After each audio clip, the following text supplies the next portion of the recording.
Dr. Éilona, she is Belgian and she has a PhD doctorate from Leuven University, and she is now work in British Museum. And if Dr. Éilona allowed for me to translate or to talk in Arabic something for you. دكتورة إيلونا هي من بلجيكا وواخدة الماجستير والدكتوراه بتاعتها من جامعة اسمها الجامعة الكاثوليكية في لوفان.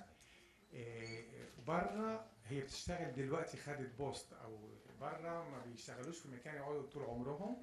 هي بتتنقل، كانت مديرة المعهد الفلامنكي او الفلامش في الزمالك، وبعد ما خلصت من البوست ده انتقلت لحاجة تانية بتعمل عليها اعلان. ده النظام في اوروبا.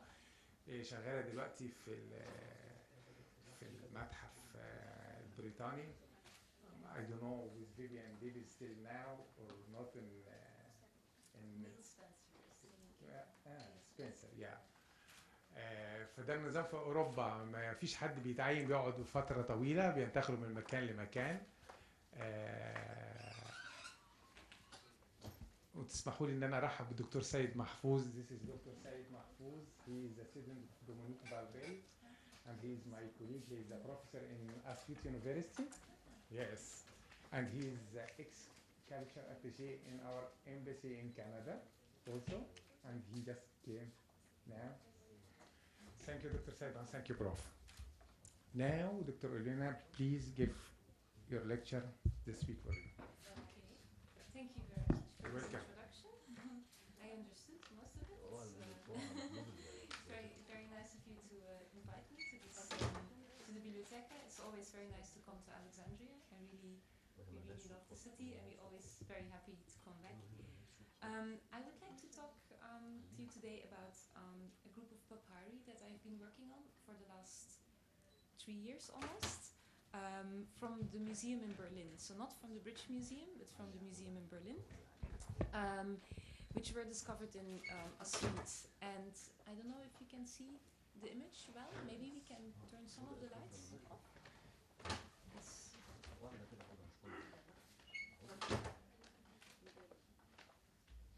It's better, yeah?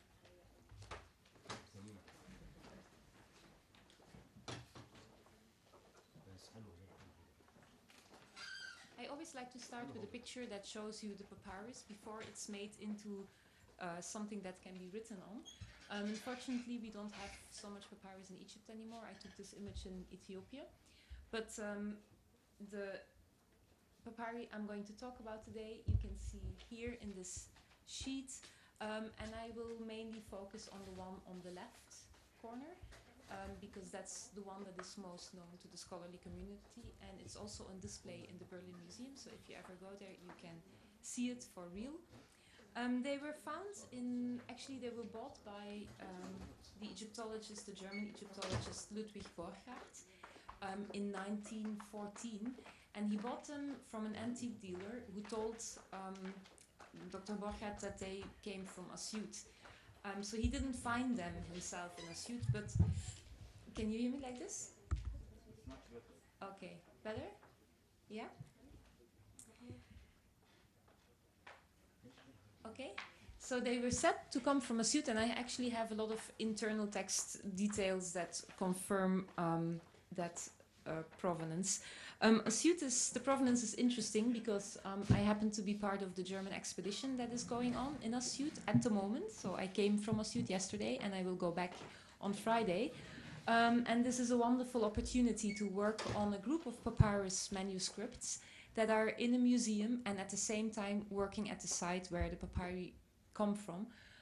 Because it gives you the possibility to put your material in context and to find more information about the archaeological context, possibly, of the objects you're working on. So this is very nice that we can nowadays work in Asyut again. Here you see an image that I took a few days ago, where you see a view on the city. And it's really an amazing place. I really like Asyut very much. The papyri date to the beginning of the Middle Kingdom, but I will come back to that later.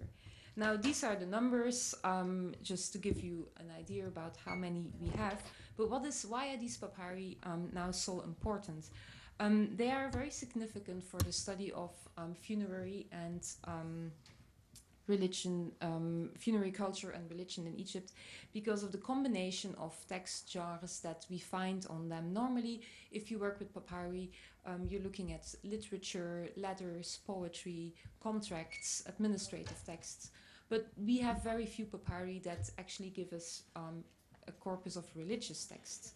And mainly in this case, the three groups that we have all contain excerpts of the so-called Coffin Texts spells, which is very unique to find them on papyri.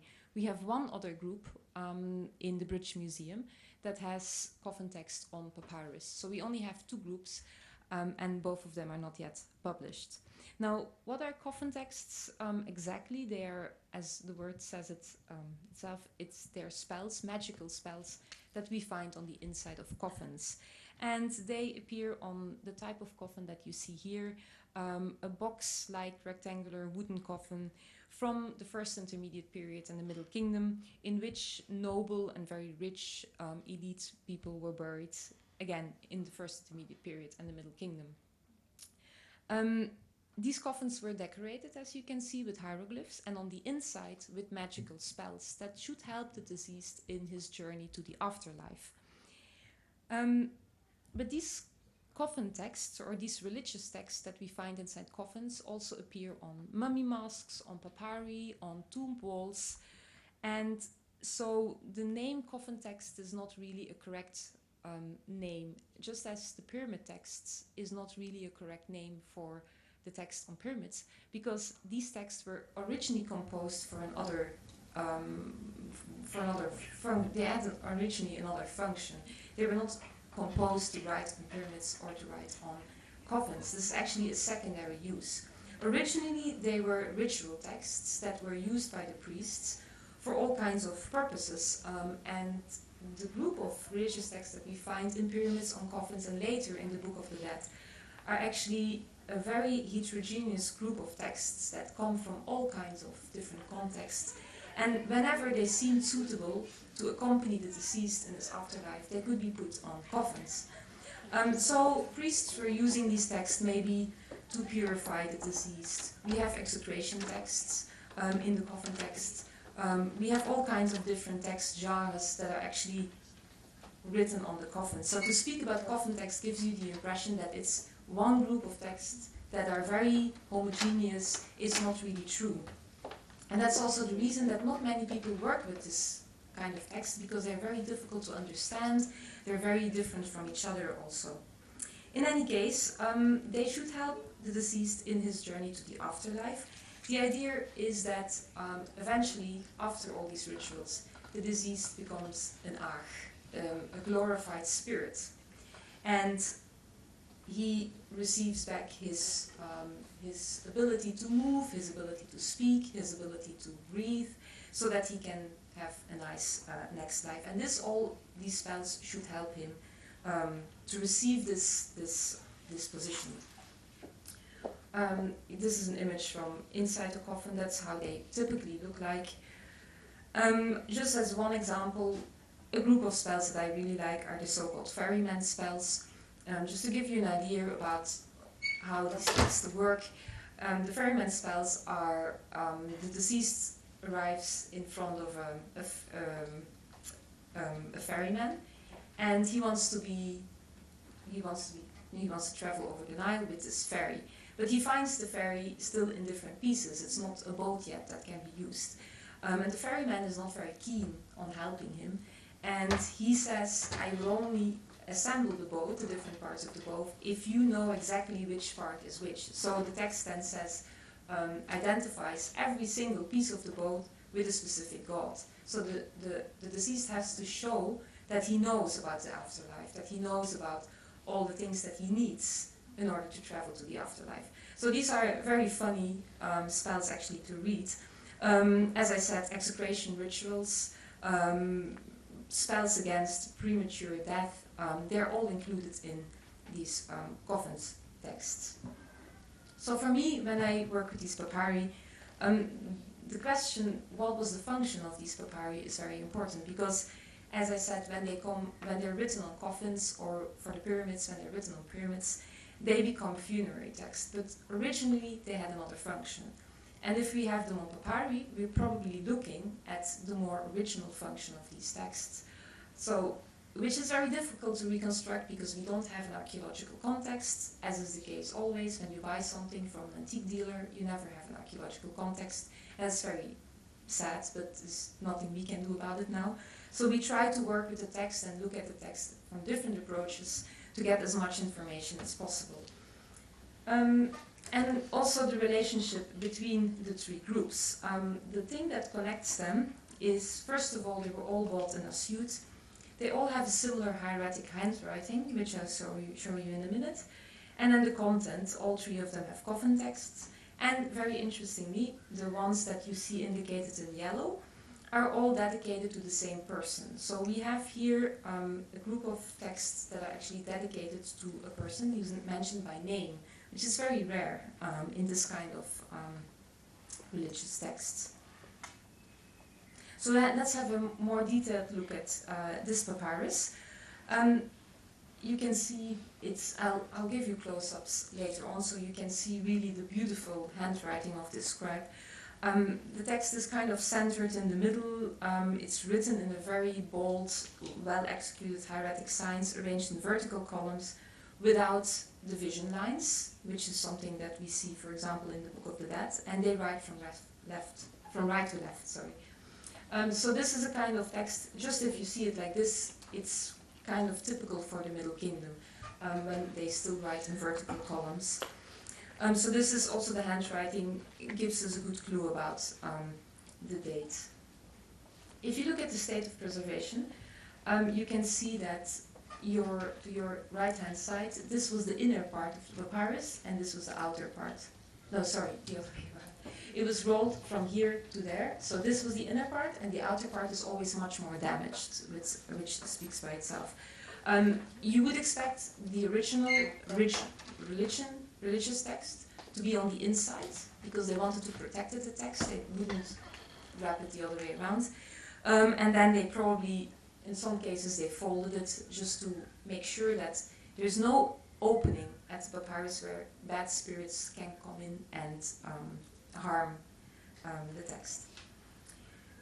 A bit strange, maybe, is for such a prestigious, religious, magical text, is that they actually reused a papyrus.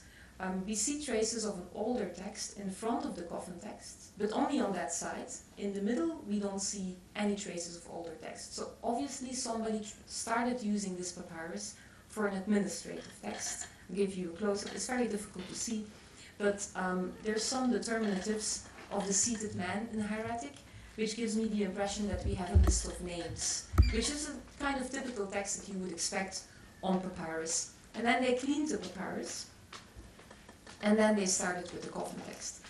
This is maybe also something that is a bit strange, that they clean the papyrus, but this is done. We have much more evidence for that. Actually, 50% of the papyri are reused. And it was obviously not so difficult to remove the ink and to reuse the papyrus.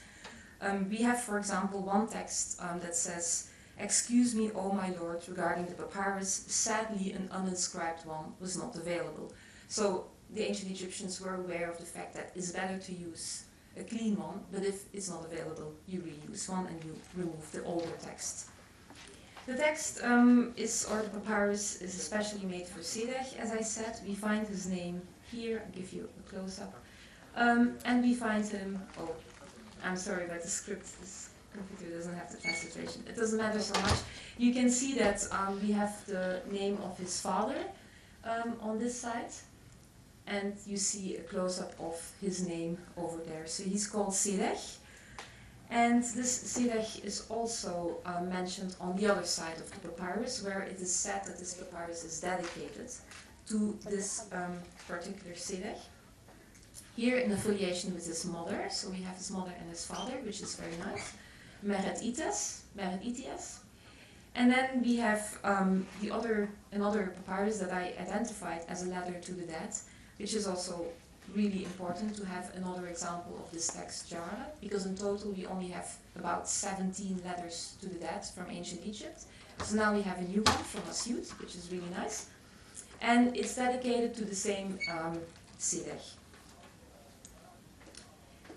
The name furthermore appears in a tomb that was recently discovered by the German expedition in Asiyut, the tomb of Iti Ibi Iker. And that's what I said in the beginning, that it's nice to work at the site where the papyri come from. I'm not 100% sure that this is the same Sideh. Unless they have the same titles, we can never be really sure. But we have another attestation of the name, which is very rare. The name itself does not appear outside Asiyut.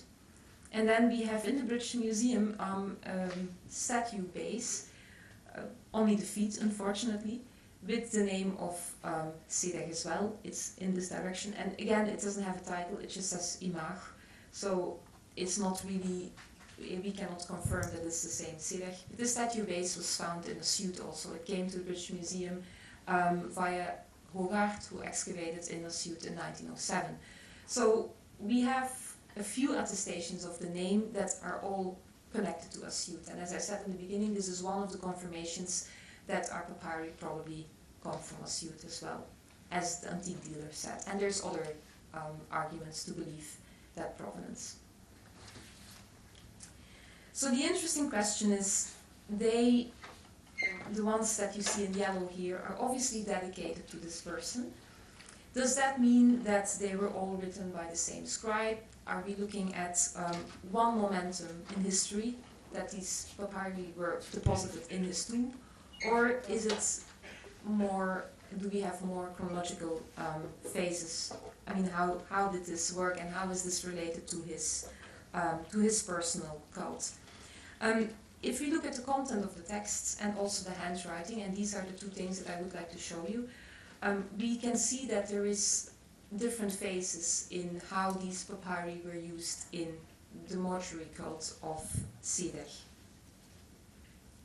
If you look at the dedication inscription, it starts on your right-hand side with this is an eternal offering.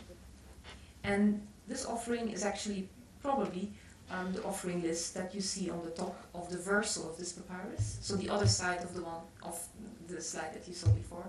So a very extensive offering list, which if you compare it to other offering lists from the same period, has all the possible items you can probably imagine that you would like to have in your afterlife, are written here. So he's very well provisioned with food and drinks. And this is probably what the text is saying. This is an eternal offering, meaning that it's always there for the deceased when he needs it. And in ancient Egypt, it was very much, the text has to be present. In some cases, it can be read, and by reading the text, it becomes material reality. So the text is, the offering list is always there for him. And then in the second line that I indicated in red, it says, these are sa'ahu. And sa'ahu are the transfiguration spells that I was telling you about before that should transform the deceased into an ach. So sa'ach, for those of you who study Egyptian, is a causative to make somebody into an ach. So we call these spells the sa'ahu. And these definitely refer to the Coffin text on the other side.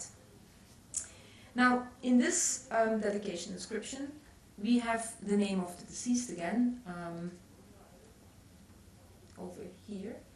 And we can see that he's called Sideh Iker Ma'acheru, and here he's called an Ach Iker. So by the time this dedication is written down, he obviously already went through this ritual, because he is an Ach and he is Ma'acheru. Whereas on the other side, and I'll give you the epithets that he's accompanied with, on the other side, in the transfiguration spells, he is just Sideh. On the other side of the papyrus, dedication, he is an Ach Iker or he is Ma'acheru.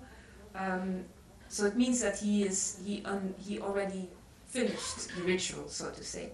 And then in the letter to the dead, he is also an Ach Iker, he's in Ma'acheru. So that means that we have different phases Sidach is first undergoing a ritual on the recto of this papyrus, on the front of this papyrus, where we have the Coffin Text, and then they turn the papyrus horizontally, they write the dedication, and then he already finished the ritual. So in that instance, he is already an Ach. And an Ach can be asked for help. This is very convenient. So if we look at the dedication again at the end, they do the whole ritual because it's proper to give somebody some rituals for the mortuary cult, but they also do it because the family wants to get something in return. And this is what we read in the second part of the dedication, where the family asks him for help. And they say in the line that you see in red, the family says, "May you appeal to the gods that they cause children to be born for me." So this is a very typical question we find in the letters to the dead also, the request for children, which is very important because you need somebody to inherit your property and so on. And we find exactly the same message in the letter to the dead.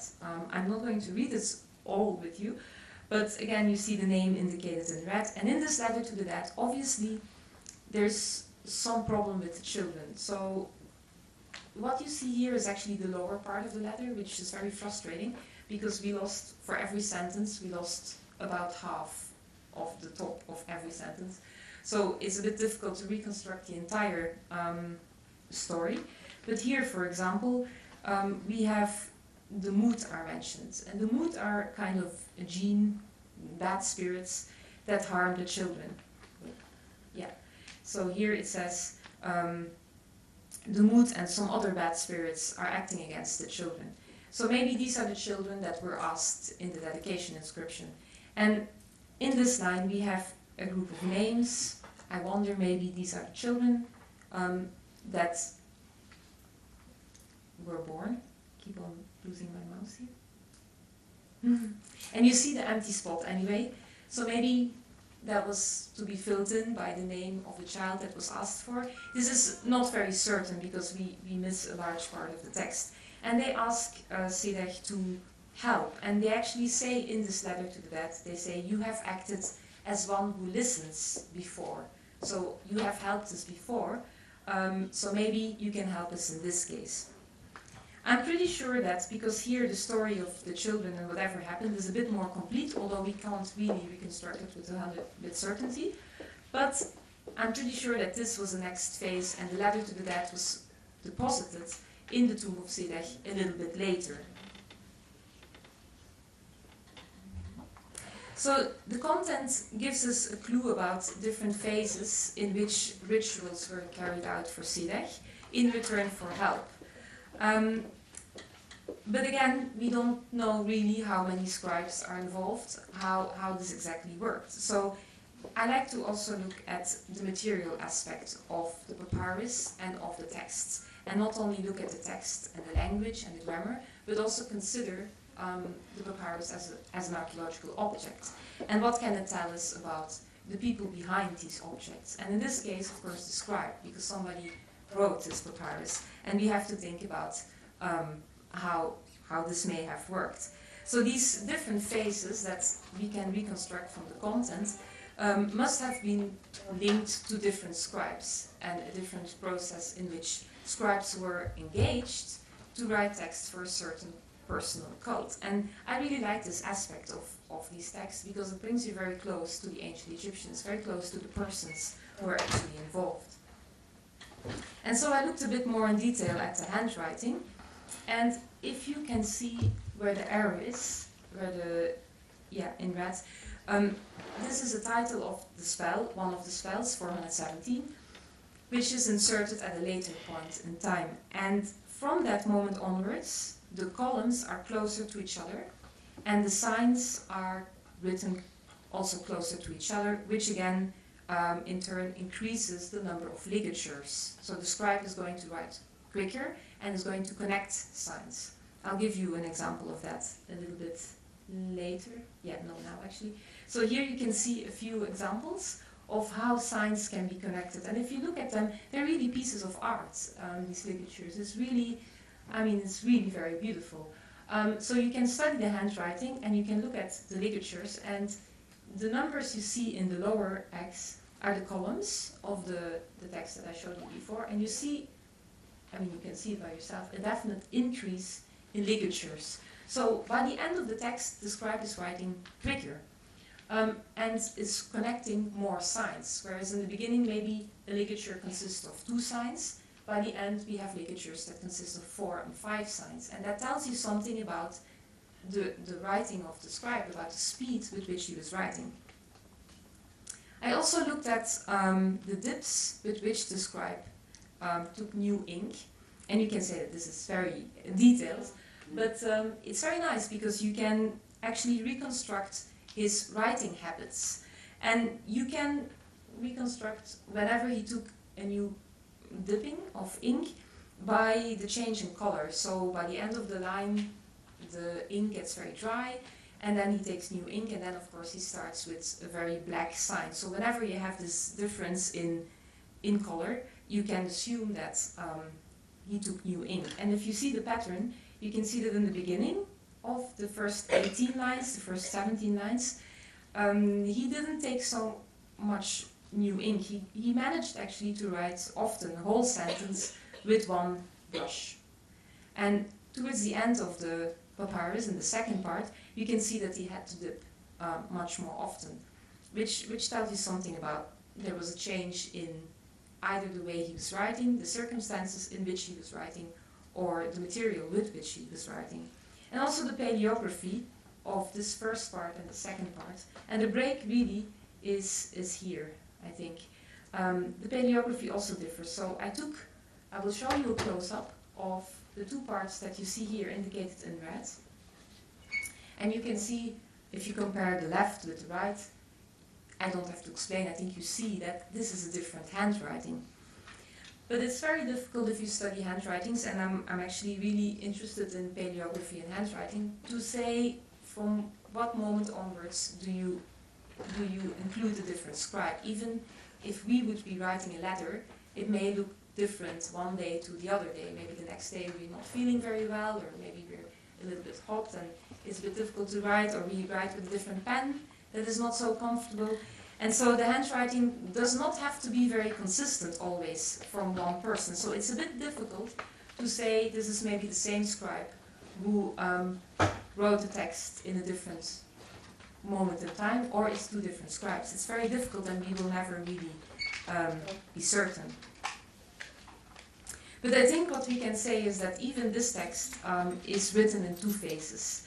First they wrote this phase, then they inserted the title, and then they wrote the second phase.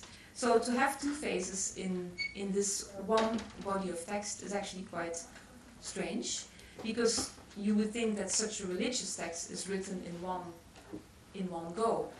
So this is quite interesting, and it forced me to look at the spells again, to see if I can relate these 2 phases to the content of the spells. And indeed, the spells in the first place are a bit different than the 2 last spells that were written in the second phase. But I cannot really go into that now, but just to show you that if you look at the handwriting, you can actually find out something about the content as well, and it forces you to look at the texts in a different way.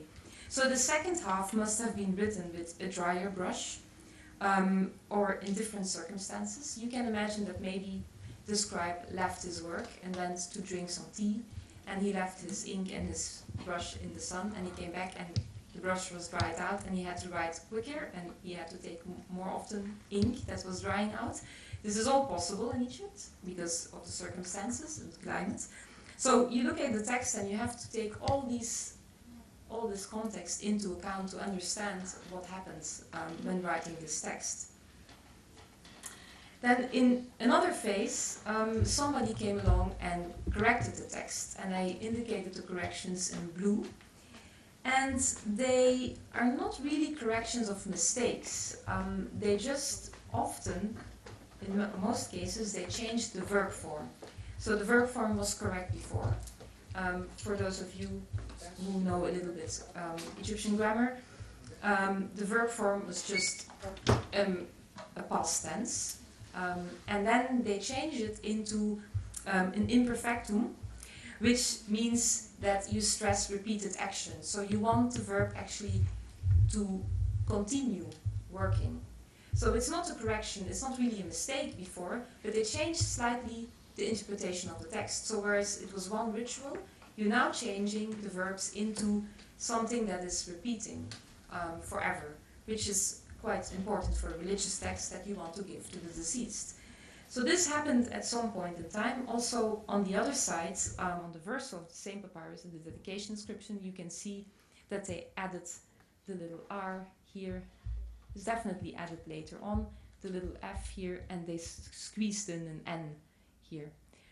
So these corrections, again, tell us something about the handling of the papyrus. Then in front of this coffin text is a small text that is written in yet another handwriting, and therefore a later handwriting, I think.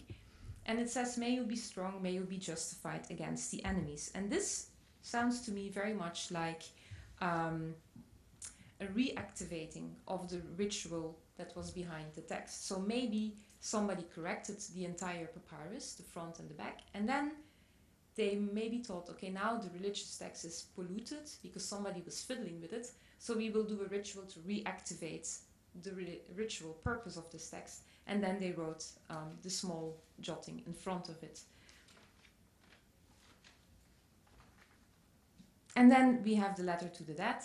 That is yet again a different handwriting, which is again more freely written, and this is also normal because it's just a letter, whereas the religious text you would assume that the scribe probably had an example that he was copying, and because it's a religious text or a magical text and it's so important, he was probably copying very closely to the template. He wanted the text to be very close to the original text, whereas if you write a letter to someone, you can just be a little bit more free in the way you write, and this is what we see also here.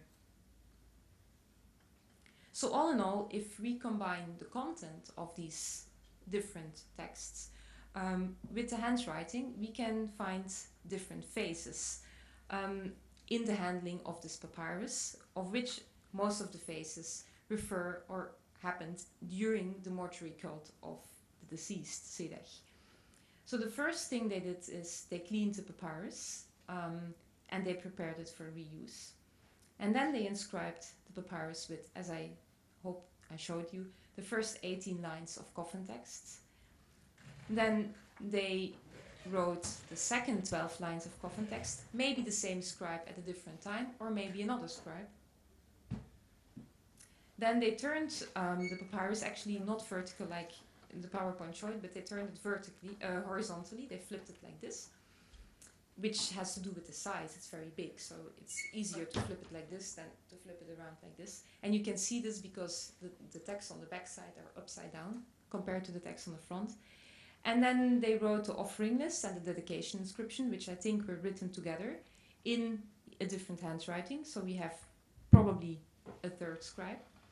Then we have the correction phase. So another scribe corrected, or maybe the same scribe, we don't know, but I think this happened in the later phase. And then maybe for this purpose, or slightly later, the letter to the dead was deposited for Sedech, in Sedech's tomb. So there we have a sixth phase, and of course another scribe that wrote the letter. So at least phase 2 to 6 are dynamic developments in the maintenance of a private person's cult in Middle Egypt, which we don't know so much about, and could have involved as many as 5 scribes. And the small text in front of the coffin text could have coincided with the deposition of the letter to the dead. So you can imagine that you do this ritual, you write a dedication text. The dedication text asks for children to be born.